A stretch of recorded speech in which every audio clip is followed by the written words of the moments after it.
Alright guys, we are back for another Dokkan battle video. So it is that time again. We got a new Dokkan Fest here on GP Dokkan. It is the Dokkan Fest Kid Gohan and Piccolo. I do love the pick for the Dokkan Fest, by the way. The moment of Piccolo's sacrifice definitely deserved a very strong character. He was one of the first LRs. He was the third LR in the game. It was the Goku, 17 and 18, and then Piccolo. And then now they gave them a Dokkan event. I love it. I love it. I think that they're pretty good too. They of course could be a little bit better, like basically any character, but I think that Gohan and Piccolo are at least an acceptable level, which is really good because I think that the unit strength this year, this feels like it might be the worst year ever in terms of how good characters are. And I'll specify how good characters are compared to the rest of the game when they come out, right? So, like, a perfect example is RF Blues. Do not hold up whatsoever from when they originally released, but compare how they were the day they came out to the rest of the game. And, you know, it's like, oh, yeah. Oh, yeah. Okay. Let's just get going. We don't have to spend a lot of time on these lower level characters here. I mean, these are fresh Dokkan Fests. I mean, and they're just, it's just not, it's not. Kale's problem is her restriction, Universe 6. We have exactly 0 good Universe 6 characters besides, well, we do have sub-EZA Boda Magetta, who is actually pretty solid. I mean, he is only a sub-EZA, but Boda Magetta can do some things. But, I mean, even still, you know, without having a good Khalifa, we still have to do 6 supers with Kale, which is tough. Kale in base is much better than, you know, people probably give her credit for, but she was not built with, like, Red Zone fusions, Zamasu in mind. She gets destroyed.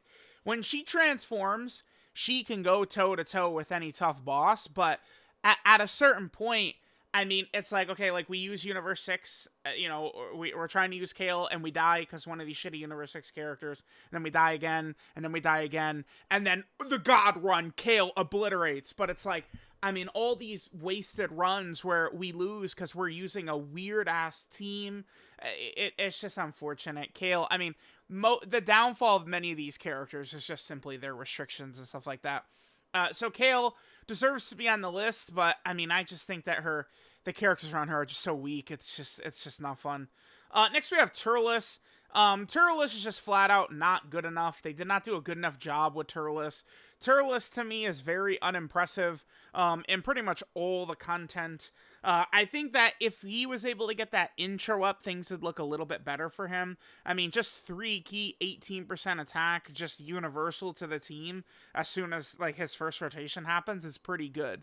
But I don't know. You're looking at a character that is reliant on doing super attacks, and I mean, when he supers and then he normals and then he normals and then he normals, it's just like, all right, man, like, all right, we're dead. Like, we lost. I love that mechanic of having to rely on super attacks when the character is a normal attack merchant, right? It's just not fun. I think that this guy would have been significantly better. Okay. So rather than super attack performs, I guess the reason it's like that, though, it does make sense because he eats the fruit in the super attack, huh? Damn, yeah. So I was gonna say change this to just attacks performed, but the whole point is that he eats the fruit during the super attack anime. Yeah, okay. I would just change the damage reduction here from 5% up to a max of 20. He should just get what the 8th anniversary GT LR has and go 10% damage reduction up to 50% is what he should get. Right? I think you should just give him, like, so let this just go up to 10, whatever. Let this go up to 200% defense, whatever. And then let's go get this up to 50% damage reduction. So instead, he does 5 supers to fully build all these out. I think it would be a lot better for him. But, I mean, Turles is just weak, right? Like, he doesn't hold up against the toughest bosses. Next, we have 17 and 18. Again, I mean, I don't really want to talk too much. It's just very simple. They're weak. I like their support, right? This is really strong. I actually have been shocked at how much the stats increase is for these characters. The problem is that you have to have a Goku in the same turn. They have no synergy whatsoever with Goku characters. You just take a look at their links. These android characters get so much stats from links, and you can't take advantage of that with a Goku. They also are completely reliant on the tournament participants category. And oh, guess what? You're not really going to be able to take advantage. All the Gokus on tournament participants are pretty mid outside of 23rd World Tournament Goku, but he sucks on this team as well because there's no good character to revive. So this is a character that, again, you run their team, and it's just a roulette of death. They suck against Fusion Zamasu. They suck against Omega, right? Like, they'll stomp out the tough fights from last year, but they don't really perform too well in the newer fights. Perhaps with really strong additions to tournament power characters, you know, a new UI Goku or something like that, they could be a little bit better. But this character has flaws. 35% damage reduction. Guys. I mean, that's nice, but that is not enough. 35% damage reduction. We could certainly use a little bit more. They're okay, but they have flaws. Oh. Actually, let me not get out of here without complaining about this horse shit right here. 4-turn Rainbow Orb changing? Are they even using their brains? Why? Why not just have permanent Rainbow Orb changing? It doesn't even make any sense. And then they have probably the worst active skill in the game. I don't know what they were thinking with this. This character, I've seen a lot of defense for this character, and it's like, knock yourself out, but like, they suck. Not actually, they don't actually suck, but you know what I mean by they suck. Like, they're designed as shit. And then of course we get Path to Power Kid Goku. He's been around for quite a while. I mean, keep in mind, so they come out on October 5th, 2023. This guy came out on, October 4th, 2022, and I think he's slightly better. That should not be the case. But like, guess what? Kid Goku, he just is creating Rainbow Orbs for free. You could always count on that. He's nuking. He's got the extra damage reduction, the crit, the damage reduction support, which could be very good, especially if you're going up against AoE, stuff like that. The thing about it, though, Kid Goku, he could get slapped up by Fusion Zamasu. The second phase can be very scary for this guy. And then the Omega fight is scary for this guy, too. STR Omega is the scariest boss that no one talks about. And, I mean, it's very easy for this Goku to just die to STR Omega repeatedly. I like him, but, I mean, you know, he's a year old now, right? Next is DOKKANFEST Yamcha. Yamcha has jumped up the list after Worldwide because, just quite simply, most characters in the game right now cannot tank. It's not like, oh, this character is at fault, this character's at fault. Most characters just can't tank. So Yamcha, being a character reliant on dodge, gives him more value. Because it's like, you know, I mean, we bring Turles and he just gets blown off the field. We bring Super Trunks, he gets blown off the field. Kale gets killed instantly. But Yamcha at least can dodge. Yamcha will die instantly too, but guess what? He's got a 50-50 of that, right? Which is better than a lot of other characters who just die instantly. So I will take that. Yamcha, of course, leads a very good category.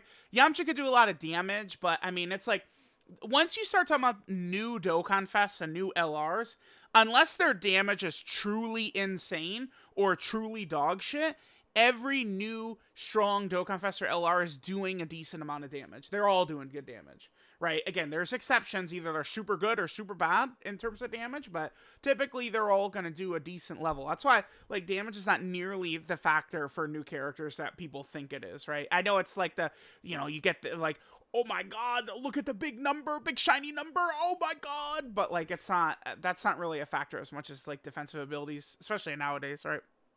So there's Yamcha. Next we get Gamma 1. Gamma 1 is good. I mean, maybe I even could have brought Gamma 1 in. Oh, that was weird. What the hell? Okay. Maybe I could have even brought, my PC's dying, I guess. Maybe I could have even lowered Gamma 1 a little bit, but I mean, I do like some of the things Gamma 1 is doing. He's got the defensive support. The nullification is really good in the hardest fight in the game against Fusion Zamasu. Physical Fusion Zamasu is a physical or melee super attack boss. And, like, Gamma 1 has type advantage against him and can nullify his super attack. I mean, that's really good. Gamma 1, of course, has got damage reduction and guard, and he's a strong defensive character. And he's a superhero character. He could synergize well with, like, Beast Gohan and Orange Piccolo and some of these other units. Gamma 1 is still a fine character, I would say. Next, now we get to Gohan and Piccolo. I do think that this is kind of like a fine level for them to pop in right here at number 4. If you would have told me before they came out that I would like them better than Gamma 1, I would be on board with that.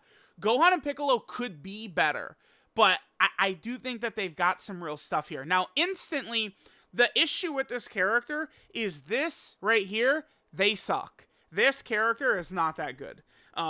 If there's any pressure aimed at them whatsoever, they fold like origami. They're out of here. Any boss can touch them up. It's really bad. This is horrendous. This is one of the worst. Like, okay, so what I always talk about, right, is like these bullet points on the Thieving 6 wiki. Is this just a bullet point right here? Let me see. Yeah, it is. This is one of the worst bullet points there's worse. Like, old ass, like, our characters are like buffing the enemy and doing nothing for you and stuff like that. We're not talking about them. This is a new character. This is probably like the single worst like line that we could pull up from many good characters. So the way this works is it's literally when they receive the hit. If their HP is above 70%, you have 40% damage reduction. If it's under 70%, it is not active. So it's like, it's so stupid because their design really is bad in this instance, because you could start the turn at 100% HP, right? Which means you cannot revive. Then, you know, one of these bosses does 1 billion damage in slot 1, and then this character doesn't have damage reduction anymore, then they can die. And you don't revive. It's just terrible. I think an easy way, you could have kept all this the same. Maybe if they themselves died at any point, you could revive for free. I think that's how they could have fixed it. This damage reduction should never go away. Maybe they're concerned if it never goes away that the character wouldn't die, but like, tough titties. I'd rather the character actually be good, right? Like, in base, they do have the multiple turn support, but again, I mean, it is scary running them. Bulma is guarding damage reduction, and I've got a full dodge build for her, so she's very defensive as a multiple turn support type character. Yajirobe has got his 70% chance to dodge in slot 3. I don't run Dr. Zero and Dr. Mew. They have multiple turn support. Why don't I run them? Because they suck ass. Just like this Gohan and Piccolo right here. They're not good in base. But the revive is pretty, like, easy to get in that you don't have a turn restriction on it. I mean, there is the second way you could proc it, which is from turn 7, but this right here, all you got to do is just start the turn under 70% HP. So this is a character that could be in turn 2. You could instantly revive and you could win the fight. It's like a necessity against Red Zone Fusion Zamasu with how cheap he is. Just hundreds of thousands of free damage he does to you for nothing. Unearned. Completely unearned. You just have to eat 1 billion damage from him.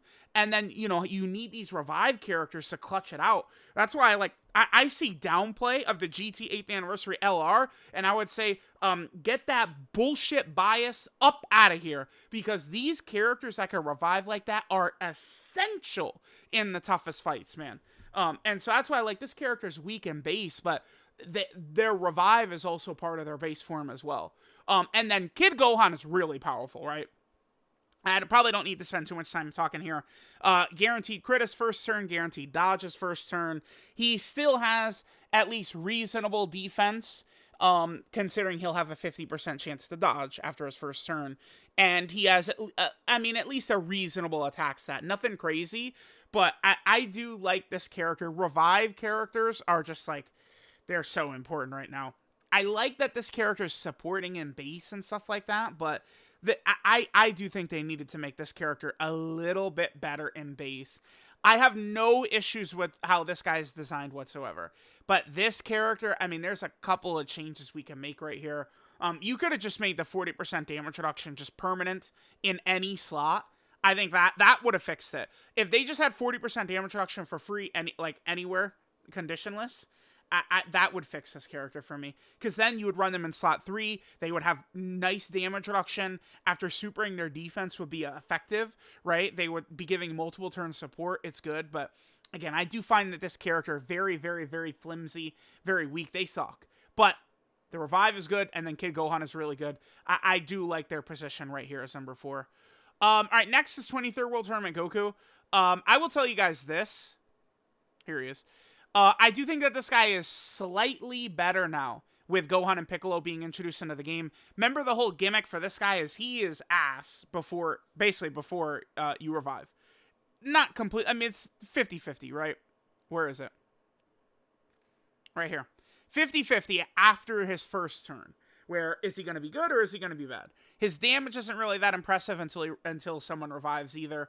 But like now, Gohan and Piccolo are yet another effective revive character to help get a revive off so that this guy can enter into his God mode and he can carry you. This guy can carry you once a character revives, but again, you have to have a character revive first. You can't rely on this guy's own revive because, I mean, he has one of the worst conditions ever. It's 6th turn from his start of turn. It's actually just offensive how tough it is to get this. So this is why 17 and 18 can struggle too, is because you'd think, oh, they've got this guy in the team, but like without a revive character besides his own, which you're never gonna get pretty much, it's very, very, very tough to rely on this guy. He's good, but again, you do have to get a revive off. Next is God Goku, and then we can go ahead and grab Ma Jr. because Ma Jr. is just, he is what he is. Ma Jr. is starting to have a pretty long reign now. I mean, I would love to see Ma Jr. get replaced. But I think just like what he's able to accomplish is pretty crazy. Let's start with God Goku.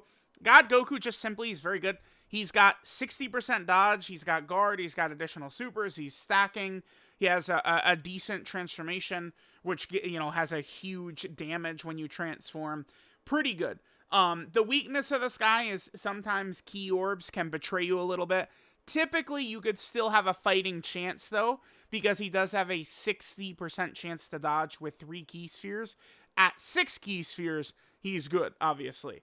But, well, I mean, I say good, but he does take damage. Even with his guard up, he's taking damage from Fusion Zamasu, but again, every character does. It's the dodge. If he just didn't have the dodge, but he just had the guard, this guy wouldn't be as good. The dodge is really, I mean, it's so important for this guy. But he's very effective. Very effective character. I run him constantly in the really tough fights. He just has a really good kit, man. Very, very impressive. One sort of downside is that he's creating type key spheres rather than like rainbow or something like that. But the thing about type key sphere changers is that you need them in slot 1. This guy can hold down slot 1 with 60% chance to dodge and guard. He's very good. Ma Jr. is proof that a character does not need guard, damage reduction, or dodge to be good. Ma Jr. is just raw stats. He does have a giant transformation and a very powerful active skill as well. But, I mean, this guy just basically comes out and just is beating the shit out of the enemies. He's just throwing hands, right? So he's pretty good. His damage is too crazy. I just find this guy to be too overwhelming to ignore, right? You guys saw Mr. Defense, but I mean, there comes a point, too, where, remember, where I said, like, pretty much every character is doing, like, decent damage, like, all the new, like, LRs, DOKKANFEST. But then there's notable exceptions that are either really crazy damage-wise or are really bad damage-wise. This guy, of course, is, you know, on the ridiculous, like, actually, like, stunning amount of damage, like, to where it really matters. A lot of times, I feel like these, like, crits and damage and stuff like that, it's not actually, like, really winning you the fight. But, like, this guy actually can, like, one turn, even the biggest bosses, right? He could go absolutely crazy. So he is really quite impressive. So, yeah, there we go. This is the top 10 here. This is what I have it looking like in terms of this. I did want to get Gohan and Piccolo in that Z tier, but I don't know, man. I just am so unimpressed with them in base. I really am. Like, Kid Gohan is so strong. Right, but like they're not that impressive in base, man. It's just I don't feel comfortable with them out there. Every second that they're on rotation, I'm worried. It's all I could think about in my head is we have to revive. I have to get this character out of here. I have to get them out of here. And I mean that's obviously not a good way to think with the newest DOKKANFEST, but they did. The thing about them is that they have, you know, sort of special abilities with the revive and the multiple turn support and the guaranteed dodge and guaranteed crit and stuff like that. That will allow them to be effective. Here was the last TUR list we did. No changes in terms of positioning. Trunks fell off, deservedly so. Trunks is complete bullshit. I don't know. He has, I mean, he has Kale's condition, except you need 3 characters instead of 1, and Trunks has a coin flip 50-50 guard with 3 Andros SL side characters. Like, it's a joke. It's a joke. Like, yeah, Kale is crazy when transformed, so is Trunks. Guess what? You don't see their transformations. So, yeah, cool. We'll bring Trunks and die repeatedly. That's all that happens. If you're waiting for this guy in Global, I mean, you know, have fun. Yeah, knock yourself out. Summon for him. If you really love Trunks, sure, but I mean, this guy is like out. He's offensive. He's offensively bad in base form, right? Like Kale is way better in base than Trunks. It's so stupid. It's ridiculous. Yeah, Super Trunks once transformed is God. No one's arguing that, but good luck getting there. So there we go. Let me know what you guys think about the top 10 TURs. Actually, gotta maybe lower my zoom a little. No, that's too much. They like changed. They like zoomed it in themselves. Whatever. Okay. Well, anyway, there we go. Here's the top 10. Yeah, it looks good. Nothing about what I'm seeing right here is gonna, you know, oh my god, I'm so salty at the people saying meany things to me. Nope. I'm good with this. Knock yourselves out. Have fun. Yeah, I guess we are gonna zoom it. I can't even get all 10 in shot, man. Bruh, what is this? What is this? Come on. Yeah, let me know what you guys think, and I'll catch y'all next time.